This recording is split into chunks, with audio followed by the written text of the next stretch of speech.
That is 100% something to be proud of.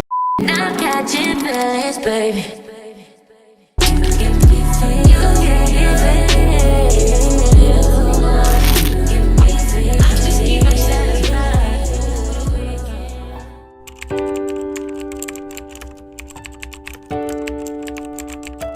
Times have been really shit at the minute, as you can tell by the state of me. When it's getting bad again, I tend to not look after myself properly, which was really shit. Last night was a really bad day, and I had the police and a mental health nurse come out to see me. I think my issue is that I leave it. I don't talk about my feelings because I feel like I'm a burden to everyone, so therefore I don't tell people, and it kind of just all stores in my head, and then it gets to a point where I just explode, and I'm just like, I can't, and like I haven't got the energy to fight this anymore. I kind of just break down.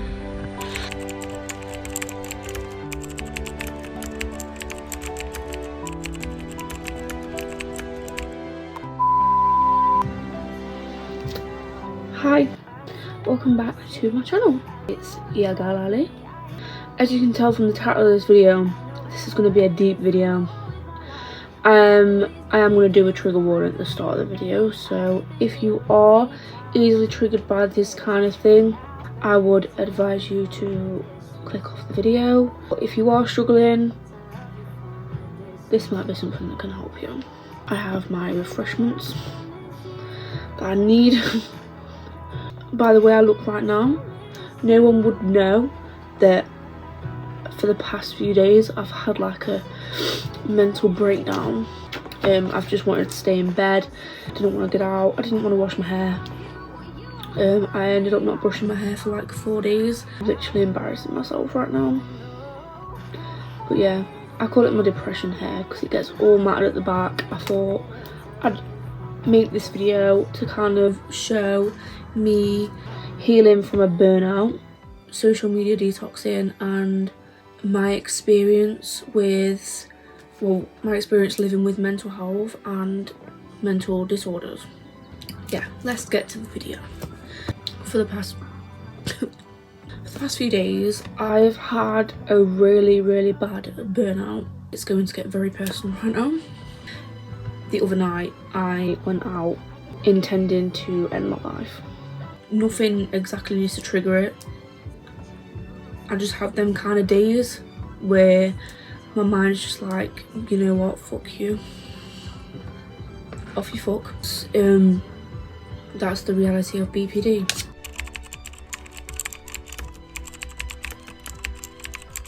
It's borderline personality disorder. It is a personality disorder. It's on the same kind of wavelength as bipolar.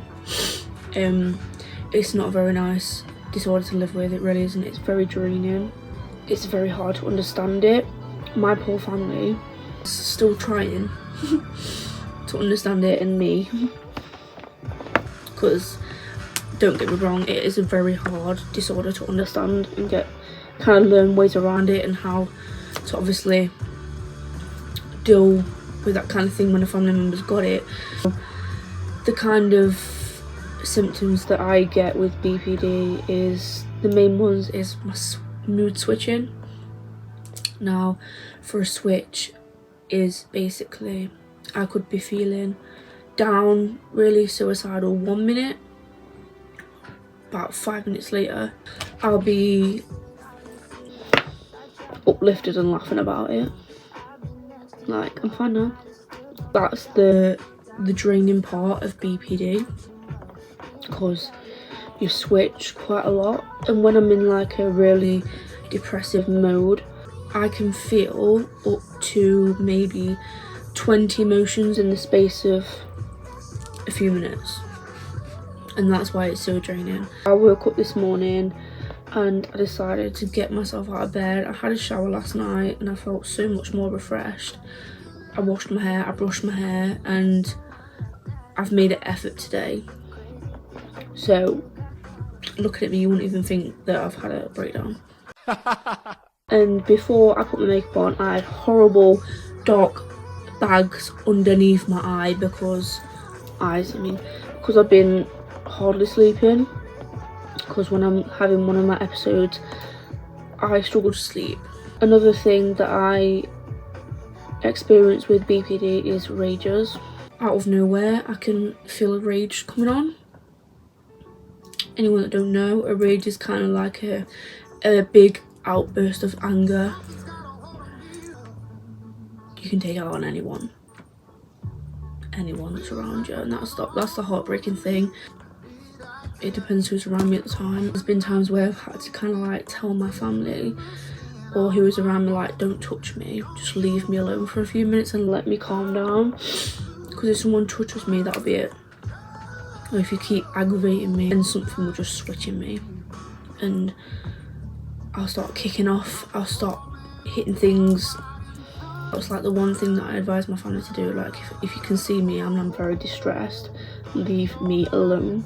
Like, fair enough, ask if I'm alright. If I say no, or if I say yeah, just leave it at that and just leave me alone for a bit, let me calm down. That's another thing that I do experience with BPD. They're the main two things. Obviously you get your normal symptoms with it, like you're very withdrawn from people, but at the same time you're not. So my big one is abandonment issues, which that spirals from my dad. He was nowhere to be seen before I was even born. Ta, darling. Deuces. So I'll hang on to people quite easily and I get attached very easily. And if I ever fall out with that person, it will feel like a breakup or like someone's died. And it's hard for me to walk away from people. Like, anyone that knows me will know I used to be an absolute mug. So I just let people walk all over me because I just didn't want to leave people. But I've learned to kind of deal with that a bit better now. And I've got rid of a lot of people that are toxic. That will be in my next video next week. How I learned to get rid of toxic people. Which will be getting uploaded next, I think next Friday or the Friday after. I don't know. A few symptoms of BPD. You can simply just look it up. See it, learn about it. I'll put them here. So yeah. So alongside that, I have PTSD,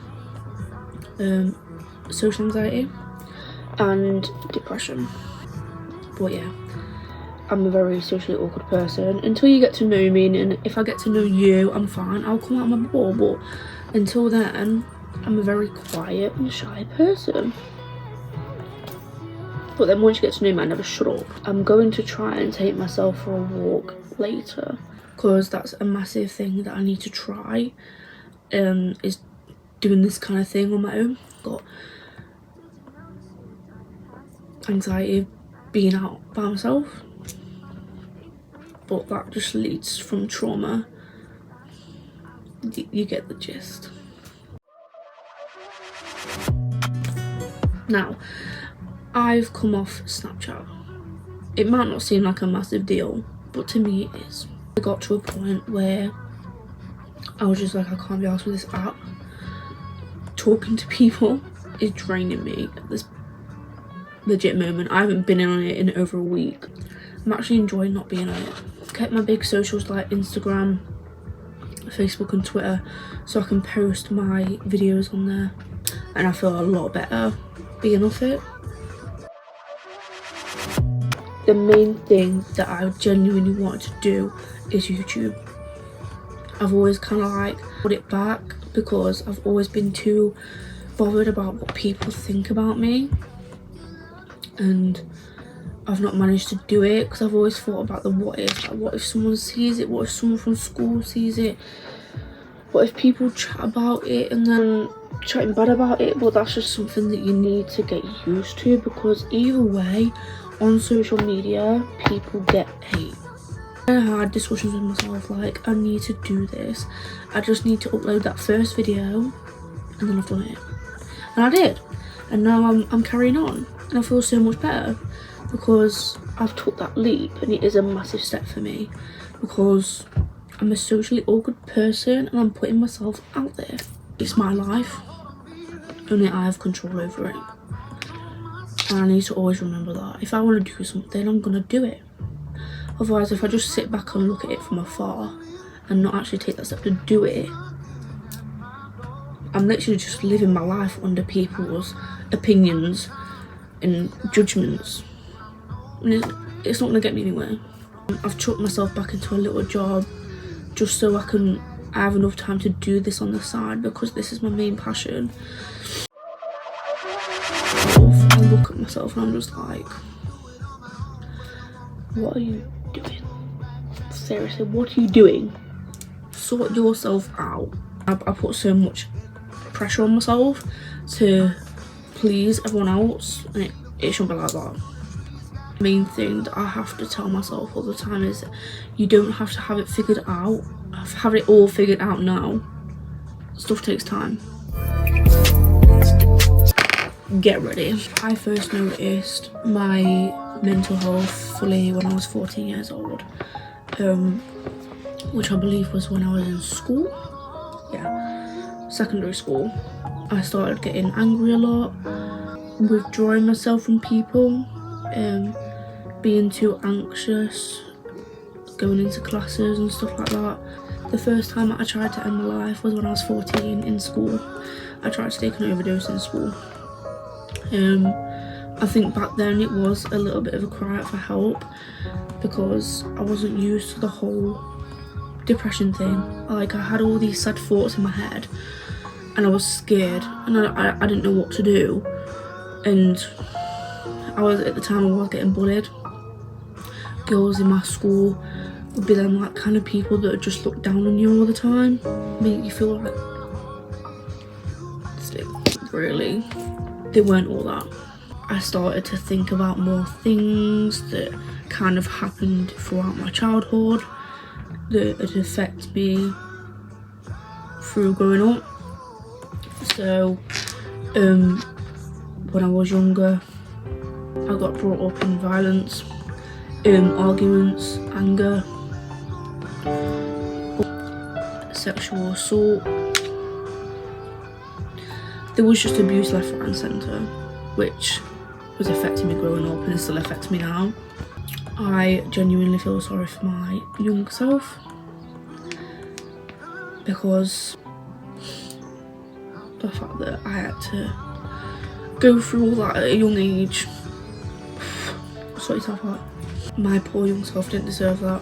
I think it was in like my late years of being 14, so about to turn 15, I got into a relationship which turned very toxic very quickly. It was filled with mental abuse, physical abuse, emotional abuse. Of all of them, mental abuse has got to be the worst one. Like, that destroyed me as a person, which then when you go through a mental abusive relationship, it affects you later on down the line in relationships. Trust me, if anyone's been through it, you'll know. So there was that, and all through growing up as well, through schools, I was bullied. There was one specific person that always, and I mean always, bullied me. I did nothing wrong to her, but she always picked at me every single time, and I'll never forget all that and how that made me feel. Like, I started going out, and then I had an issue with drinking, and I'd go out every single weekend from Friday through to Sunday. Obviously through the week I'd have work, but I'd also want to go after work, and it was kind of becoming a problem. And one thing put me off it was I was out one night, and again I got sexually assaulted by a random Romanian guy. And that night I did report it straight to the police. The next day they came to see me, Did anything get done? No, of course it didn't. The main things that the police said to me was, because he's Romanian, it can happen in their country, so therefore it's okay here. I thought, right. And then he had the nerve to ask me if I was wearing anything revealing.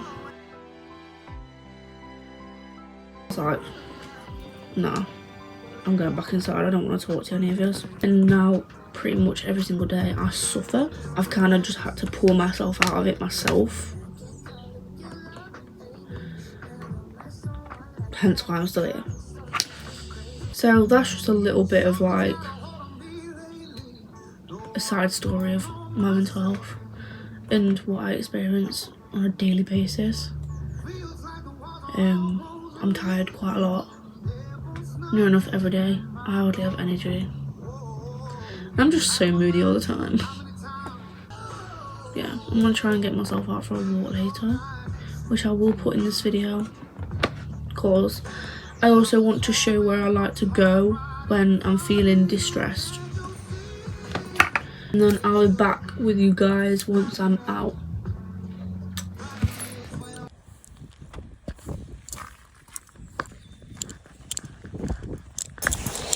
So I've just parked up.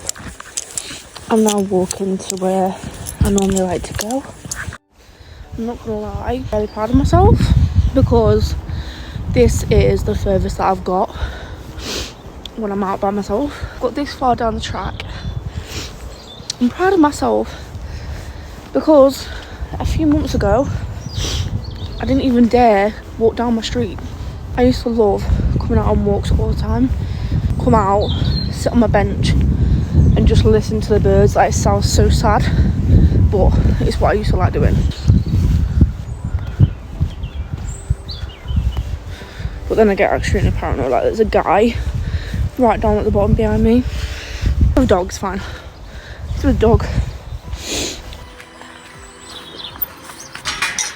I used to like sitting near that tree right there.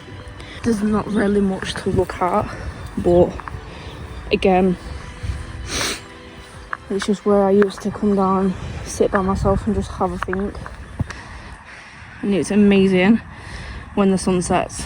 I have literally done it. I'm here where I always used to come.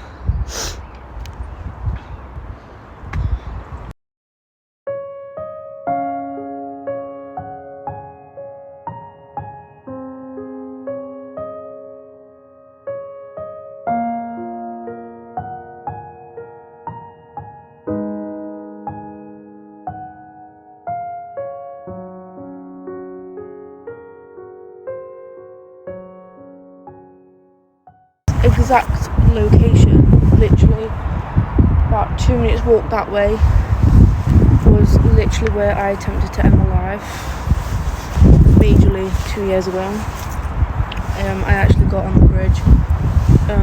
Police had to shut off the road.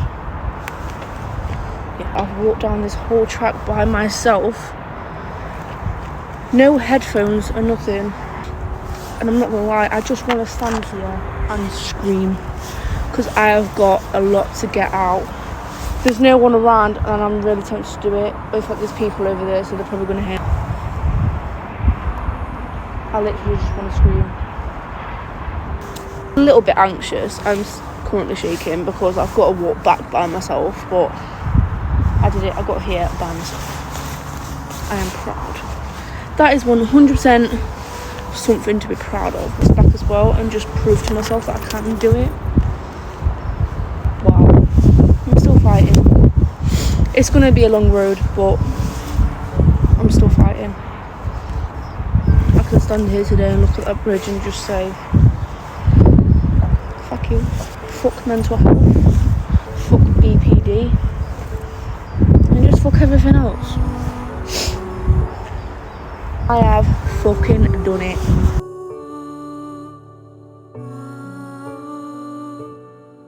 I did it. This video was mainly about my little bit of a story and how what I have to deal with on a day-to-day basis and my experience with mental health and borderline personality disorder.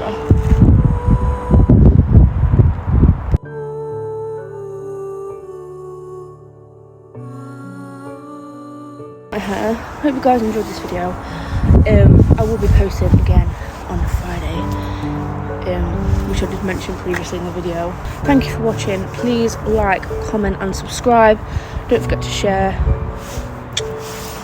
Until next time, bye bye.